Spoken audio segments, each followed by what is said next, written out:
Olá, meu nome é Liege, sou psicóloga, especialista em clínica e saúde mental pela FUNEMA, atualmente fazendo aperfeiçoamento em psicologia da saúde pela FUNESP, passando especificamente nas áreas da psiquiatria e urologia. Bom, hoje eu vim aqui para falar um pouquinho sobre disfunções sexuais. O que são, né? Disfunções sexuais são perturbações clinicamente significativas na capacidade de uma pessoa responder sexualmente ou de experimentar prazer. Ou seja, esse responder sexualmente é ter ereção, ter excitação, ter alguma resposta sexual diante de algum estímulo. E o experimentar prazer é conseguir sentir o prazer, o desejo, chegar ao orgasmo, por exemplo. A função sexual envolve uma complexa interação entre fatores que são biológicos, socioculturais e psicológicos. Então, a função sexual sofre algumas influências. Idade, por exemplo. Uma pessoa, conforme ela vai envelhecendo, vai diminuindo a capacidade dela de resposta sexual. Isso é um aspecto natural. E, culturalmente, a gente pode pensar nas influências em termos de expectativa, de censura, né? Principalmente a questão religiosa traz alguns dogmas e conceitos, crenças que podem afetar a percepção das pessoas em relação ao sexo. Então pode envolver a culpa, ou também uma alta expectativa de desempenho, principalmente em relação aos homens. E todos esses fatores vão influenciar no desempenho, na capacidade sexual das pessoas. Outro fator que pode influenciar muito é a falta de educação sexual e também o conhecimento do próprio corpo. É comum pessoas não terem ereção, orgasmo ou qualquer tipo de prazer sexual simplesmente por não conhecerem o próprio corpo e conhecerem seus prazeres e também não saber como fazer, né? Não saber como estimular, fazer os estímulos corretos, nos lugares corretos.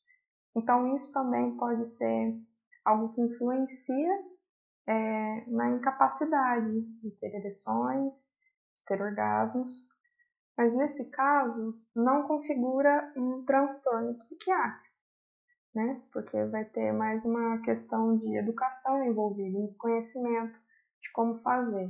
Muito provavelmente essas pessoas, se tiverem algum tipo de instrução, educação, uma psicoeducação, uma educação em saúde para a pessoa saber do próprio corpo, muito provavelmente essa pessoa vai passar a ter respostas sexuais e prazer nas relações. Vale ressaltar que nesses casos, mesmo que não sejam feitos diagnósticos psiquiátricos, pode ser feito tratamento, seja ele medicamentoso, uma ajuda, ou até psicológico, né? Tem as sexólogas e a terapia de modo geral que pode auxiliar nesse processo. Um outro exemplo que a gente pode pensar como não sendo um transtorno psiquiátrico na urologia. A gente vai ver muito.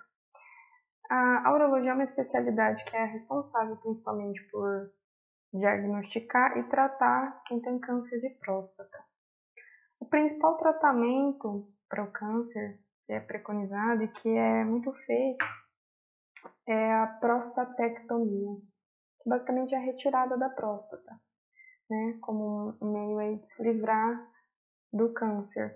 Vantagem, é um processo que muitas vezes resolve a aneplasia, a pessoa acaba ficando curada, porém, tem alguns prejuízos na função erétil. A grande maioria dos homens que realizam a prostatectomia vão ter disfunção erétil, pelas lesões que causam a cirurgia, pelas partes que afetam, esses homens ficam com disfunção erétil. Tanto que é um dilema para a maioria desses homens fazer ou não a cirurgia, né? O quanto a sexualidade tem peso, tem influência na qualidade de vida dessas pessoas. Lógico, mesmo após a cirurgia, se eles tiverem uma disfunção, que é a maioria dos casos, há tratamento medicamentoso para isso, né? E para os casos em que, mesmo com tratamento medicamentoso, não consegue uma resposta sexual, há também a possibilidade de próteses penianas que auxiliam esses homens para poder voltar a ter atividades sexuais. Então existe todo um tratamento também voltado para isso. Mas aí a gente pensa muito numa questão orgânica, né? Foi feito um procedimento em que inibiu essa capacidade do homem ter ereções. Não tem uma origem, não é psicogênico, né? Não tem uma origem psíquica. Então, outro aspecto aí para a gente diferenciar as funções sexuais enquanto transtorno. Outro ponto, que inclusive o DSM enfatiza bastante para a gente ir distinguindo o que é disfunção, ele traz o tal do não pode ser melhor explicado por. Ele traz 4 coisas. Né? Se não puder ser melhor explicado por essas 4 coisas, é disfunção. Primeira delas, transtorno psiquiátrico. A pessoa tenha outro transtorno psiquiátrico que está levando a ter essa disfunção. Muito comum, por exemplo, transtornos ansiosos, em que a pessoa, pela ansiedade, não consegue ter o prazer, ter ereção, ter orgasmo. Depressão, anedonia, é muito comum a falta de prazer pelas coisas, né? A volição. Essas pessoas acabam perdendo prazer sexual mesmo. Então, a causa da disfunção diz de um transtorno psiquiátrico anterior. Então, aí você vai fazer o diagnóstico deste transtorno anterior, e não diagnosticar enquanto um transtorno de disfunção sexual. Segundo, não pode ser melhor explicado por uso de medicações ou substâncias. Por quê? É sabido que pessoas, por exemplo, etilistas e até tabagistas podem ter afetado a sua função sexual, bem como algumas medicações da própria psiquiatria, né? Um dos sintomas, né, das adversos aí dos antidepressivos, que tá muito, que mexe muito com a questão do prazer, do humor, pode afetar o prazer sexual, o desejo sexual.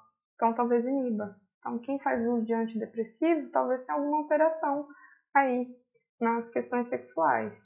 E daí, neste caso, o diagnóstico a ser feito é uma disfunção sexual, mas induzida por substâncias e medicamentos. E o terceiro é o exemplo que eu trouxe da urologia. O terceiro são as condições médicas. É justamente o caso que eu trouxe, né? Houve uma cirurgia ou há uma condição médica, física, biológica anterior que leva a essa disfunção. Nesse caso, não é dado nenhum diagnóstico psiquiátrico. E o quarto caso é no caso de perturbação grave no relacionamento. Por exemplo, agressões muito frequentes ou muitos estressores no relacionamento que podem estar causando essa falta de desejo do casal ou de um deles de não ter relação, não ter o desejo. Pode ter inibido através dessa perturbação muito grave aí do relacionamento. Nesse caso, não se coloca um diagnóstico psiquiátrico, ou seja, não se coloca um F, porém o DSM orienta a colocar o código V ou Z, que geralmente são os códigos relacionados a problemas de relacionamento, estressores. Ok, dito isso, tá, Liz, e agora você vai falar quando dos transtornos em si, né? Antes de entrar especificamente em cada um deles, eu queria trazer antes para vocês o raciocínio diagnóstico. Como fazer o raciocínio para entender o diagnóstico. Porque não importa vocês decorarem todos os critérios, até porque a gente sempre vai ter acesso aos manuais caso a gente precise para entender melhor um transtorno. E não somos nós que fazemos diagnóstico, são médicos. A nossa interação com a psicopatologia, com o diagnóstico, vai ser muito mais numa função de auxiliar em novas hipóteses diagnósticas e diagnósticos diferenciais, mas não fazer o diagnóstico em si. Então não prendam-se muito a decorar, mas sim entender qual o raciocínio para chegar nesse diagnóstico. E essas dicas que eu vou trazer agora, passar para vocês e depois a gente chegar em cada um das disfunções sexuais. Agora vamos lá. Vou passar para vocês essa estruturação que eu falei, para a gente entender como que é feito o diagnóstico. Primeiro, lá nos critérios, né, vem lá, critério A. O critério A, ele sempre vai trazer a caracterização daquela disfunção, trazendo sintomas presentes. Por exemplo, eu vou pegar aqui um caso da ejaculação retardada. Você vai lá nos critérios, o critério A tá. 1. Retardo acentuado na ejaculação, é um dos sintomas. 2. Baixa frequência marcante ou ausência de ejaculação. O critério A traz isso. Quais os sintomas apresentados naquela disfunção. Isso para todas vocês vão ver. Inclusive, se vocês tiverem acesso aí ao livro, ao PDF, olhem, porque vai ajudar a entender essa estrutura que eu estou passando. Daí vamos para o critério B. O critério B ele basicamente vai se referenciar ao critério A para dizer daqueles sintomas. E o que ele vai trazer? Que aqueles sintomas citados no critério A, eles devem persistir por aproximadamente 6 meses para se caracterizar uma disfunção. Isso é o que o critério B traz. O critério C vai trazer que ele também vai se referenciar aos sintomas trazidos no critério A para dizer, para ser transtorno, tem que ter gerado um sofrimento significativo no indivíduo. Esse é o critério C. E isso vai se repetir nos demais diagnósticos que a gente vai falar. O critério D, ele vai trazer aquelas 4 informações que a gente falou anteriormente, que não é melhor explicado por. Então, no critério D, ele vai dizer, bom, para ser essa disfunção que a gente está falando, ela não pode ser melhor explicado por aqueles 4, os que eram, né? Lembrem comigo. Um transtorno psiquiátrico prévio, que justificaria essa disfunção, uso de substâncias ou medicamentos que gerariam essa disfunção, ou alguma condição clínica que gerasse essa disfunção, ou alguma perturbação no relacionamento que estava afetando a função sexual dessas pessoas. Não sendo nenhuma dessas coisas, ok, então é mesmo o transtorno, a disfunção que a gente está falando. Isso sempre vai constar no critério D. Feito isso, a gente fechou, ok, esse é o transtorno. Na sequência, vai vir os subtipos. A gente vai ter 2 subtipos para determinar. Primeiro subtipo, ao longo da vida ou adquirida. Então, essa disfunção, no caso que a gente está falando de ejaculação retardada, ela é ao longo da vida, ou seja, desde que a pessoa iniciou as relações sexuais, ela apresenta essa disfunção, essa dificuldade, ou é adquirida? Ela começou as relações sexuais, ia tudo bem, em certo ponto da vida começou a ter problema com isso e isso se manteve. Essa é a diferenciação que a gente vai determinar. Primeiro grupo de subtipo. Segundo subtipo para determinar, generalizada ou situacional. Isso vai se referir à estimulação, situação e parceiro. Como assim, Leslie? A pessoa apresenta esses sintomas de forma generalizada, ou seja, qualquer tipo de estimulação sexual, qualquer tipo de toque, de manejo com o sexo, qualquer coisa que faz a pessoa apresenta essa disfunção, em qualquer situação, seja no motel, seja em casa, seja ao ar livre, seja trancado, em qualquer situação que a pessoa esteja, ela não consegue ter o prazer, a resposta sexual. E qualquer parceiro, homens, mulheres, grandes, pequenos, diferentes corpos, também. Isso, então, diz que é generalizado. Situacional é quando é específico. Só acontece com esse tipo de parceiro. É só com homens, é só com mulheres. É só quando tô na tela. Em situações específicas, mas que se repetem. Então, isso é o situacional. Daí, por fim, a gente vai colocar, definido isso, né? Especificar a gravidade. A gravidade a gente vai pôr leve, moderado ou grave. Com base no que mesmo? Com base no grau de sofrimento dessa pessoa. Então, se essa pessoa traz um grau leve de sofrimento, a gente vai caracterizar tudo isso que a gente falou antes e pôr leve no final. Se é mais ou menos moderado, você já chega com uma dor Se ficar muito intensa em relação a isso, a gente já põe grave. É basicamente isso, a estrutura. Todos os transtornos que a gente vai falar a seguir, vai seguir essa sequência, essa lógica, esse raciocínio diagnóstico para a gente chegar em qual disfunção a gente está pensando. Dito isso, a hora que eu for citar elas, eu vou basicamente falar do critério A, que é os sintomas. Que é no critério A que ele vai apresentar quais sintomas tem aquela disfunção. Então, na sequência, agora que eu vou falar para vocês um por um dessas disfunções, eu vou citar os sintomas e automaticamente a gente já pensa nesses outros critérios. No B, no C, no D, nos subtipos, na especificação de grau de sofrimento. Isso vai se repetir. Se você tiver com o livro aí, dá uma acessada que você vai ver que vai fazendo sentido e fica mais fácil para lembrar.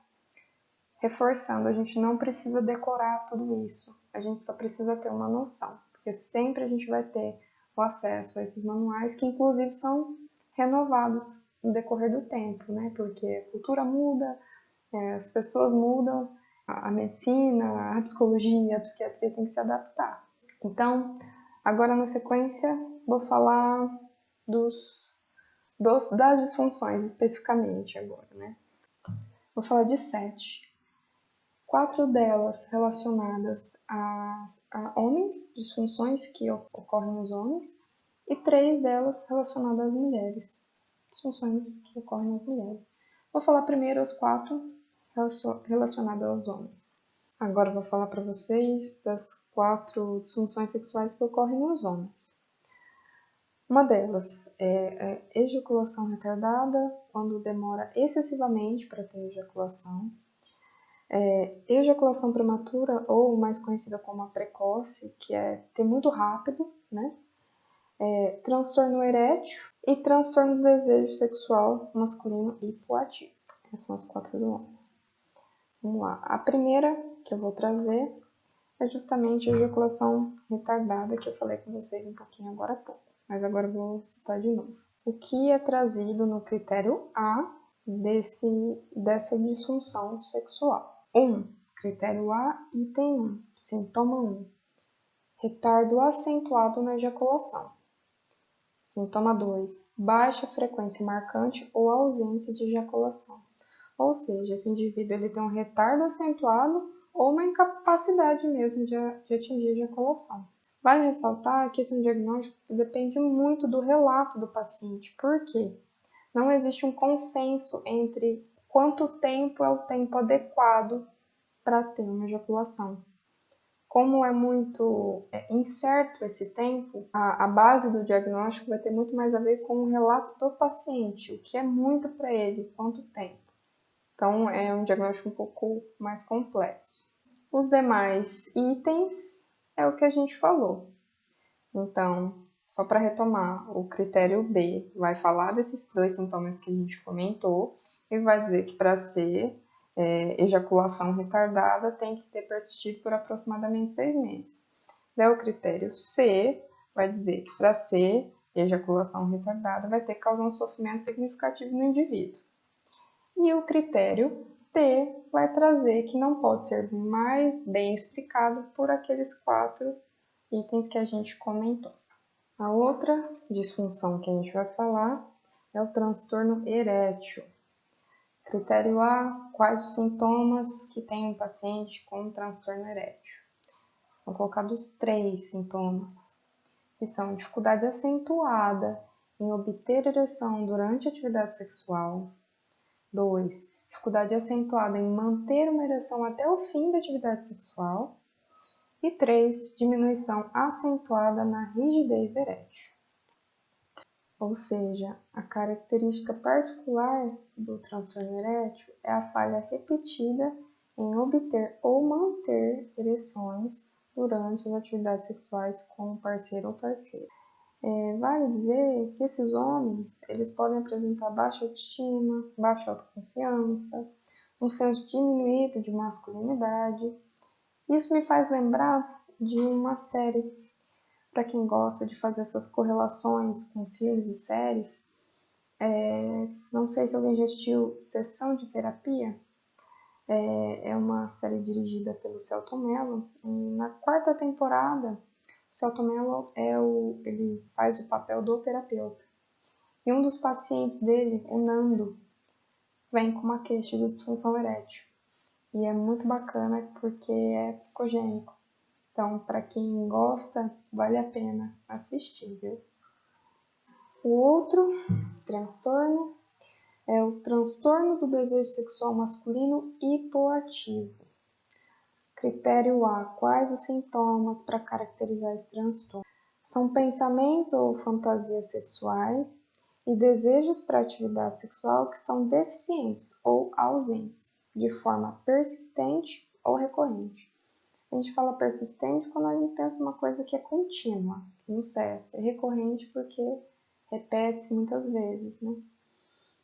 O julgamento dessa deficiência é feito pelo médico e ele vai levar em conta fatores como a idade, como o contexto social, ambiental em que esse indivíduo está inserido.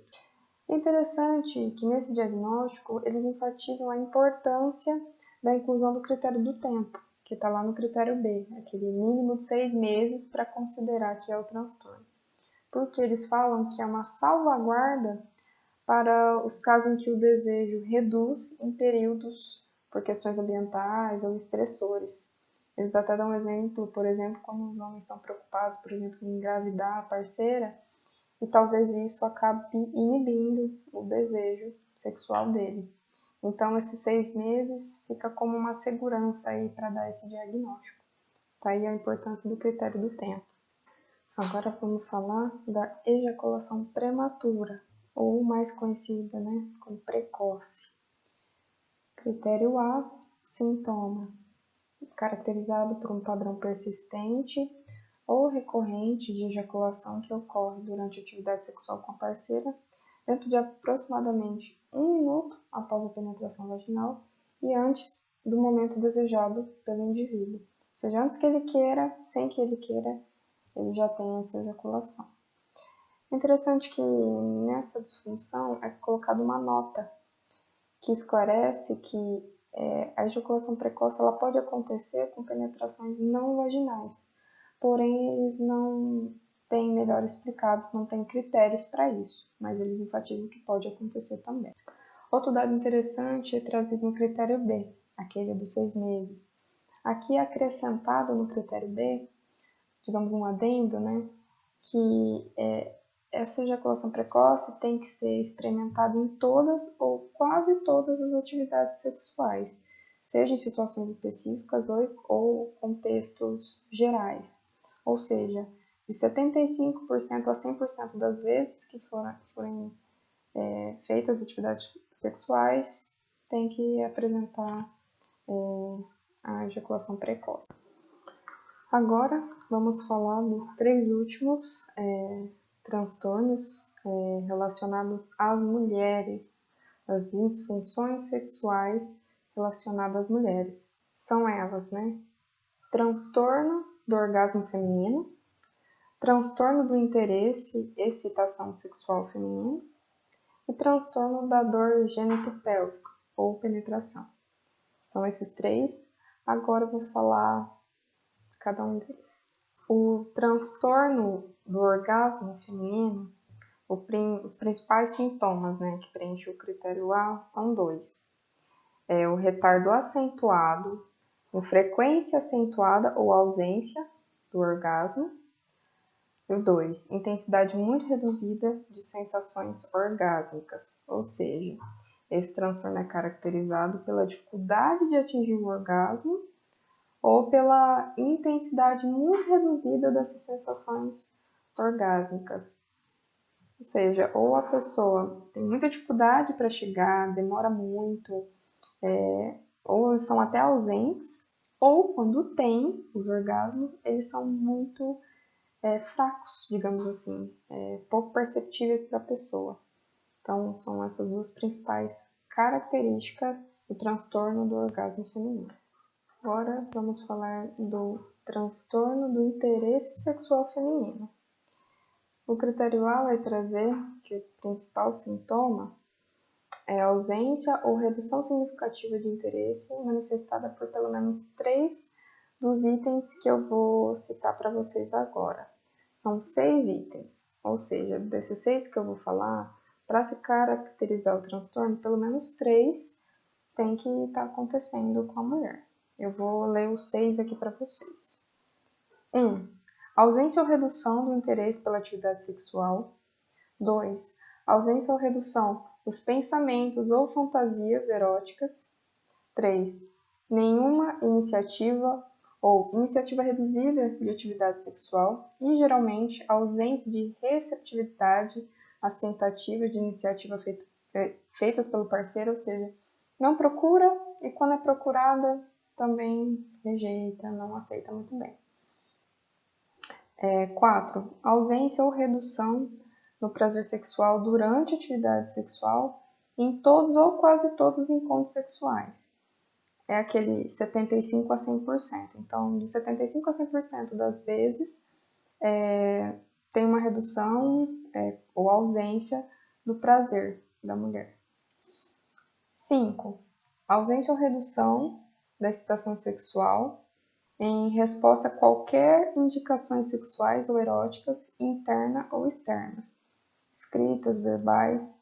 A pessoa não tem reações ou respostas quando incitada, quando feitas sugestões que a excitassem. Não há uma resposta sexual a esse tipo de estímulo.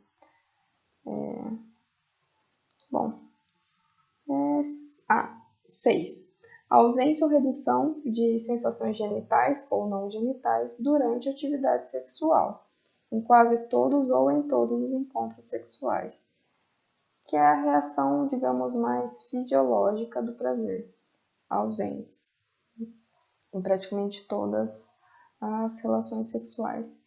Então, desses 6 itens que eu li aqui, se pelo menos 3 deles forem apresentados pela mulher em questão, ela já vai estar se enquadrando no diagnóstico de transtorno de excitação sexual ou interesse sexual feminino.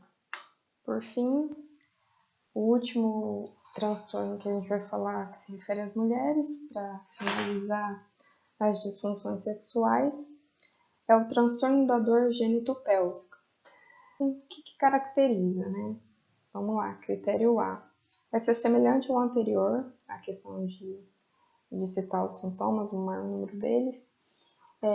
Para caracterizar, é a dificuldade persistente ou recorrente com um ou mais dos seguintes aspectos, que eu vou citar abaixo. Está 4. 1. Penetração vaginal durante a relação sexual, ou seja, dificuldade persistente com a penetração vaginal durante a relação sexual. 2. Dor vulvovaginal ou pélvica intensa durante a relação sexual vaginal ou nas tentativas de penetração. 3. Medo ou ansiedade intensa da dor vulvovaginal ou pélvica em antecipação ou durante como resultado da penetração vaginal, ou seja, tem medo por antecipação de que vá sentir dor ou o medo mesmo durante a dor. Tensão ou contração acentuada do músculo do assoalho pélvico durante as tentativas de penetração vaginal. Em outras palavras, são os 4 sintomas comórbidos comuns desse transtorno, que é a dificuldade de ter relação sexual, é a dor gênito-pélvica, o medo da dor ou da penetração vaginal e a tensão dos músculos do assoalho pélvico, que também pode causar dor. Isso é o que vai caracterizar esse transtorno, tendo um ou mais desses 4 itens que eu citei. Bom, é isso que eu tinha para trazer em relação às disfunções sexuais. Fico à disposição para, caso tenham dúvidas, queiram enviar, para me perguntar ou para conversar, tá bom? Vou deixar meu contato aqui no final desse vídeo e obrigado pela atenção.